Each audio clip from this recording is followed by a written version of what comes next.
শুক্রবারের দিনটাকে আরও একটু স্পেশাল করার জন্য তৈরি করে নিলাম গরম গরম খিচুড়ি, আর সাথে হলো খিচুড়ি দিয়ে বেগুন ভাজা। খেতে অনেক বেশি ভালো লাগে। হ্যালো বন্ধুরা, আসসালামু আলাইকুম। সবাই কেমন আছো?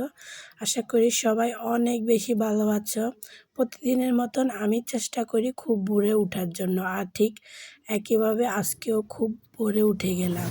আর যেহেতু আজকে শুক্রবার দিনটাই মানে অনেক স্পেশাল, আর আমি এই দিনটাকে একটু স্পেশালভাবে ভাবার জন্য এই যে ফ্রিজ খুলে ফ্রিজ থেকে মাছ তরকারি সব কিছু সুন্দর করে বের করে নিলাম।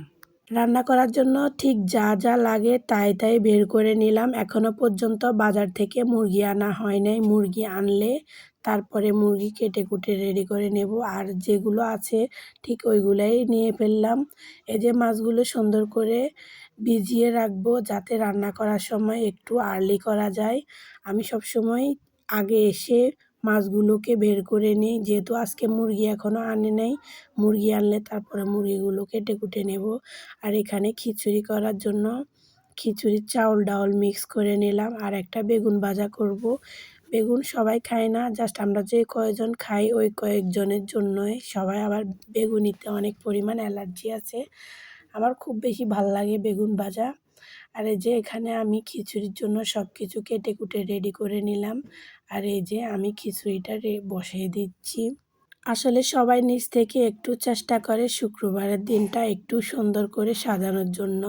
আর অনেকেই তো শুক্রবারের দিন তো একেবারেই শুক্রবারের দিন দুপুরে খাওয়ার সাথে একসাথে খেয়ে নেয়, কারণ তারা কাজে অনেক ব্যস্ত থাকে, ঘুমাতে পারে না। আর শুক্রবারের দিন সারাদিনে ঘুমায়, আর একেবারে উঠে দুপুরে খাওয়ার মানে দুপুরের লাঞ্চটা একেবারে কমপ্লিট করে নেয়।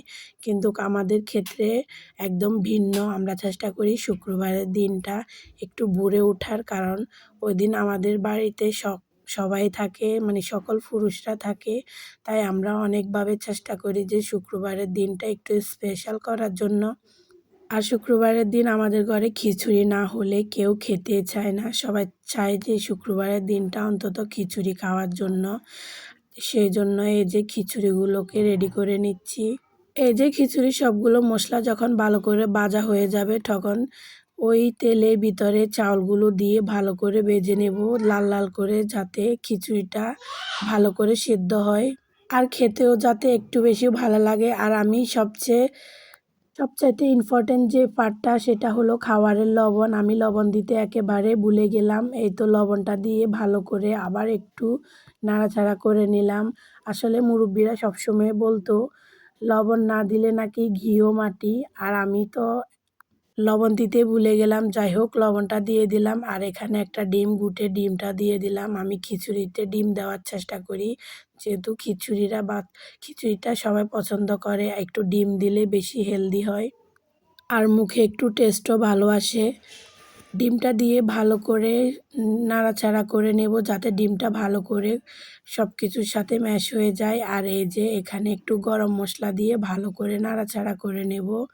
আসলে গরম মশলাটা না দিলে খিচুড়ির স্বাদটা বাড়ে না। এই যে খিচুড়িটা আমার একেবারে রেডি। আমি কিছুক্ষণ দমে রাখবো, আর যাতে চাউলগুলো ভালো করে সেদ্ধ হয়ে যায়, খেতেও একটু বেশি ভালো লাগে। আর এখান দিয়ে বেগুন ভাজা করার জন্য সব কিছু মেখে নেব। খিচুড়ির সাথে বেগুন ভাজা হলে অনেক বেশি ভালো লাগে। সুন্দর করে বেগুনগুলোতে লবণ হলুদ মেখে সুন্দর করে ম্যারিনেট করে রাখলাম, আর এই যে এই জায়গায় বেগুনগুলোকে ভালো করে উল্টে পাল্টে ভেজে নিচ্ছি। আসলে এই বেগুন ভাজাটা আমাদের ঘরে ওরকমভাবে কেউ পছন্দ করে না, তারপরও একটু করে করে নিলাম। যে খাওয়ার সেই খাবে। বেগুন ভাজা হতে হতে এই যে আমার খিচুড়িটা দমে রেখেছিলাম একটু, তারপরে দেখেন খিচুড়িটা দেখতে অনেক বেশি লোভনীয় হয়েছে। আর এই পাকে আমার বেগুনগুলো সুন্দর করে ভাজা হয়ে গেছে। আমি সুন্দর করে বেগুনগুলোকে প্লেটে উঠিয়ে রাখলাম। জাস্ট এখন তো শুধু খাওয়ারই পালা। এই যে গরম গরম খিচুড়ি আর সাথে বেগুন ভাজা দিয়ে আমি তো একেবারেই লোভ সামলাতে পারলাম না, তাই তো বসে পড়লাম খাওয়ার জন্য। আর এই যে খাবারগুলো সুন্দর করে সাজিয়ে নিচ্ছি যাতে খেতে একটু ভালো লাগে। মরিচ ভর্তা, বেগুন ভাজা, কাঁচামরিচ, পেঁয়াজ সব কিছু নিয়ে সুন্দর করে রেডি করে নিলাম। কেমন লাগলো আজকের ভিডিওটা সবাই একটু কমেন্ট করে জানাবেন। সবাই একটু আমার পাশে থাকবেন। সবাই ভালো থাকবেন, সুস্থ থাকবেন। আর সবাই আমার জন্য বেশি বেশি করে দোয়া করবেন। সবাইকে আল্লাহ হাফেজ।